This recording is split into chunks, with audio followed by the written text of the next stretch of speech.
ሰላም እንዴት ናችሁ? የኢየሱስ ስም የተባረከ ይሁን። ኢየሱስ ብቻውን ያድናል። እንግዲህ ምንም ማድረግ አይቻልም። ላይክ በማድረግ ጀምሩ። ስሙ ይሄንን ጴንጤ የሆናችሁ ሴቶች ጉዳችሁን ስሙ። ጴንጤ የሆናችሁ ሴቶች ጉዳችሁን ስሙልኝ። እና ጴንጤ ሴቶች ለጅንጀና አይመቹም፣ ገገማ ነገር ናቸው። ለምንድን ነው የማትመቹት ተብላችኋል።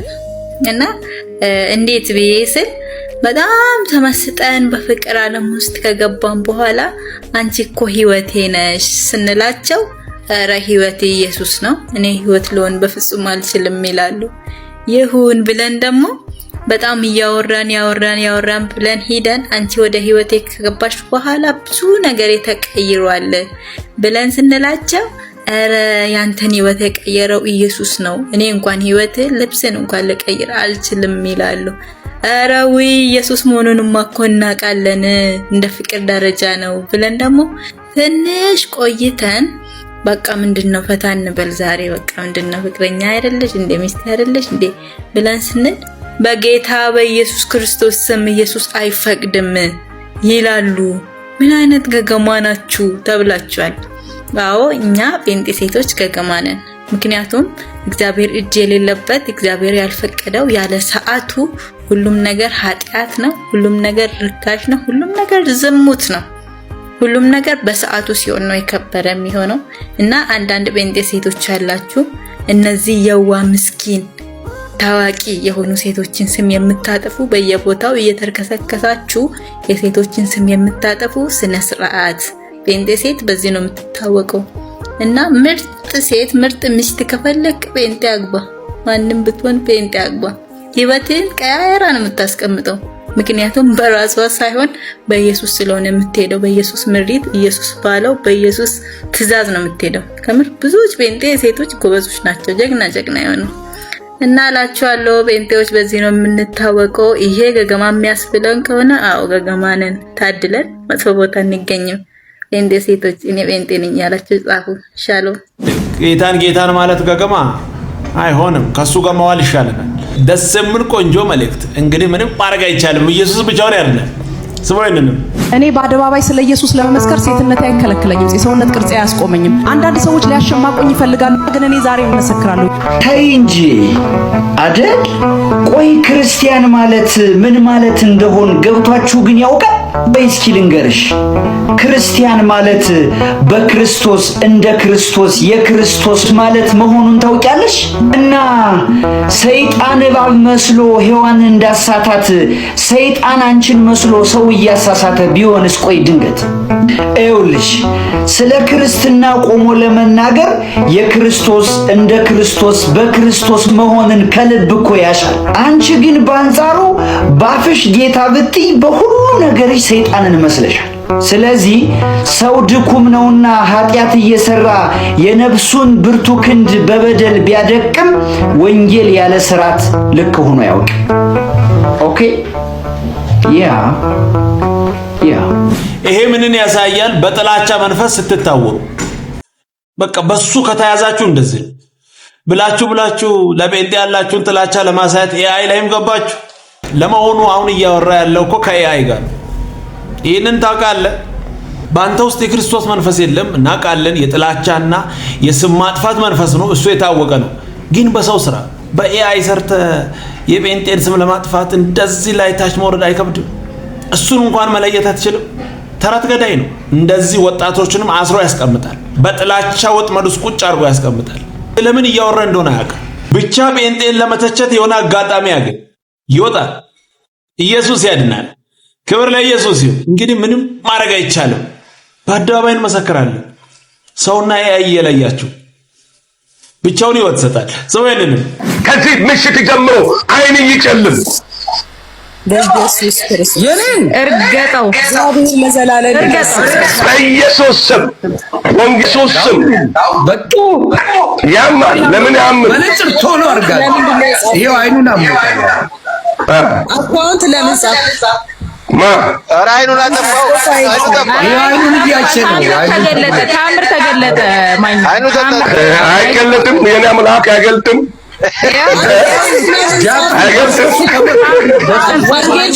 አይገልጥም። ናጃብ ማኝ ነው። አረ የምሬን ነው። አይኔና መመ እኔ አይኑን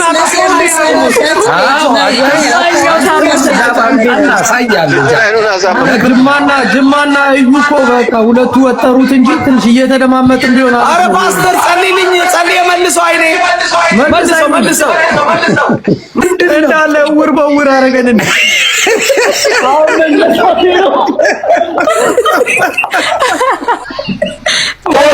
በመንፈስ ቅዱስ በአንድ አምላክ ስም አይኖቻችሁ ጌታ ያጭልም።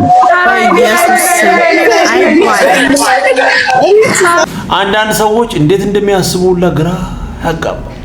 አሁን ይሄ ምንድን ነው?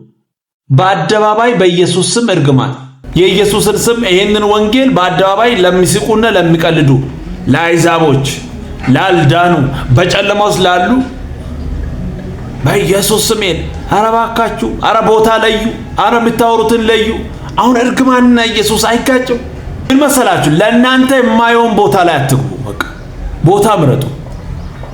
የማይሆን ሰፈር ላይ ትገኛላችሁ፣ የማይሆን ስራ ትሰራላችሁ። ከዛ ኢየሱስ ደግሞ የእናንተን ሐሳብ የሚፈጽም የልባችሁን ምኞት እሱ ኧረ አይሆንም። በኢየሱስ ስም እርግማንና ኢየሱስ አንድ ላይ አብሮ አይሄድም። የኢየሱስ መንፈስ እንደዚህ አይነት ቆሻሻ ነገር አይናገርም።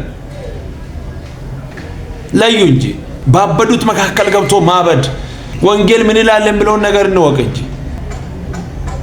አሁን እንዲህ ይባላል። ምንም ማድረግ አይቻልም። ኢየሱስ ብቻውን ያድናል። በሕይወታችሁ እንዴት አይነት አደገኛ ልምምድ መሰላችሁ ይሄ? እኔ ዳኒ ፊት ማወራው ወሬና ዳኒ ሳይኖር ስለ ዳኒ ከሰው ጋር ማወራው ወሬ የተለያየ ቀን ወየውላችሁ። በጣም ሽሩ ጉድ የምትሉ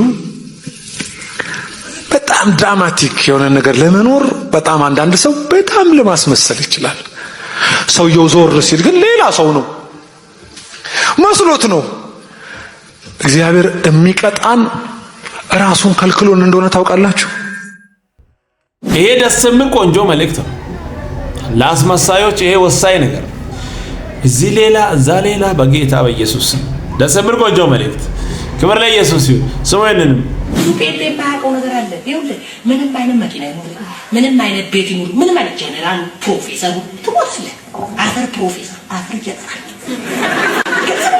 ጌታ ይባርክ። በእውነት ትሞታላችሁ። ግልጽ ነገር ትሞታላችሁ። እና ባለህ ነገር የጌታን ነገር ባለህ ነገር በአግባቡ። ብዙ ጴንጤ ባለው ነገር በስነ ስርዓት መኖር አቅቶት እርስ በርስ ተጣልቷል። አንድ ጊዜ ሁለት ወንድማማቾች እየተጣሉ ነበሩ በውርስ ምክንያት። ሁሌ አንዳቸውም ሳይበሉ አንዱ ሞተ። በሳምንቱ ያኛው ሞተ።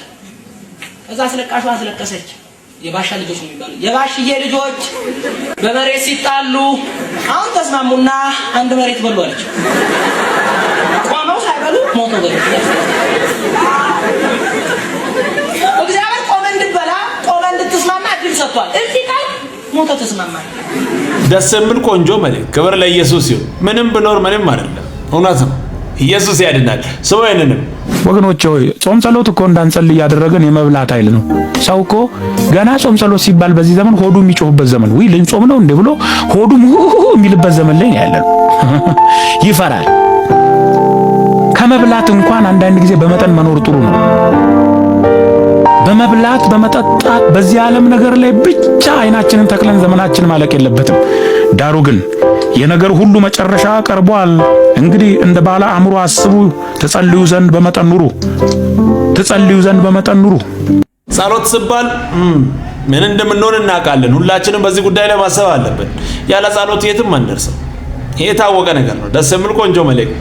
ሰውየንም ይህንን ጨርሳችሁ ስሙ፣ ብዙ ነገር ታተርፋላችሁ። ዓለም ድብልቅልቁ ወጥቶ የክርስቶስን ስም የምትጠራ ቤተክርስቲያን ሰላም ብትሆን መተን እንደበቅ ነበር።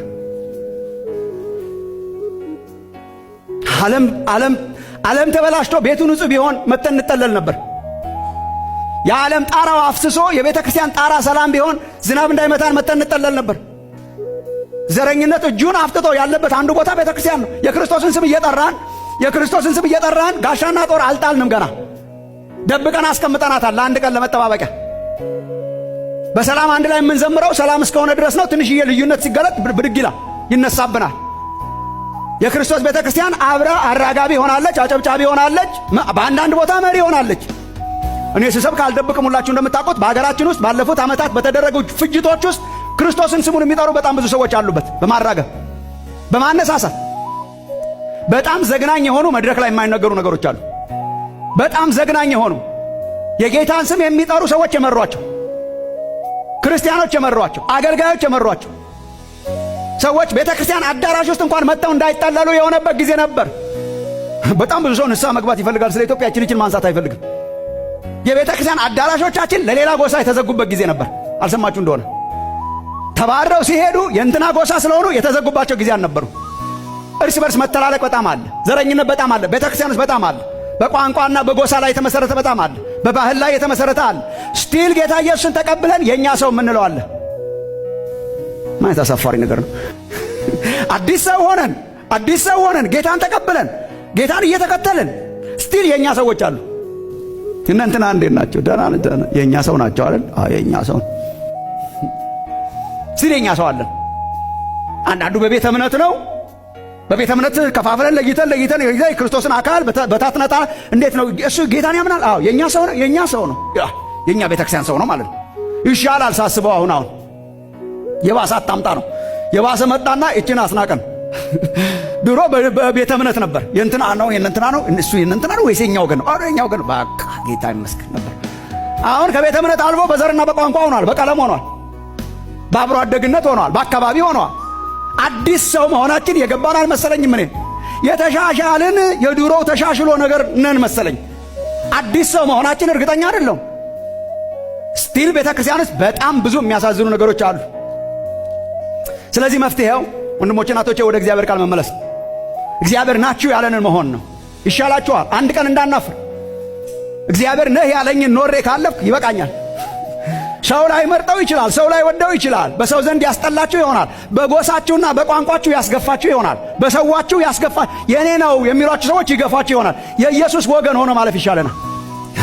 ከሱ ጋር ወግነን የእግዚአብሔር ቃል ናችሁ የሚለንን ሆነን የእግዚአብሔር ቃል ናችሁ የሚለንን ሆነን ለፈውስ ሆነን ለታምራት ሆነን ማሰብ ትችላላችሁ። መጠለያ ብትሆን ቤተ ክርስቲያን የተንገላታ መጥቶ የሚያርፍባት፣ የተገፋ መጥቶ የሚያርፍባት፣ ፍቅር የሚያገኝባት ቋንቋው ሳይጠቀስ ቀለሙ ሳይጠቀስ የት ነበርክ ሳይጠቀስ አስተዳደጉ ሳይጠቀስ ቀለሙ ሳይጠቀስ የሚታቀፍባት፣ ወንድሜ የሚባልባት፣ አዲስ ሰው የሚባልባት።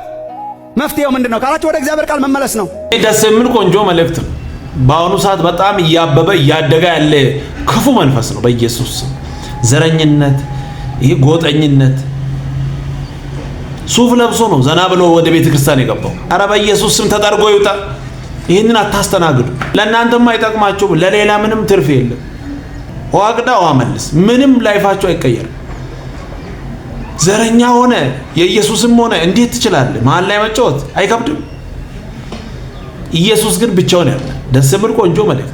ቀጣይ በሌላ እንገናኛለን። ሰብስክራይብ፣ ሼር፣ ላይክ ማድረጋችሁን እንዳትረሱ። ወዳችኋለሁ። ተባረኩ።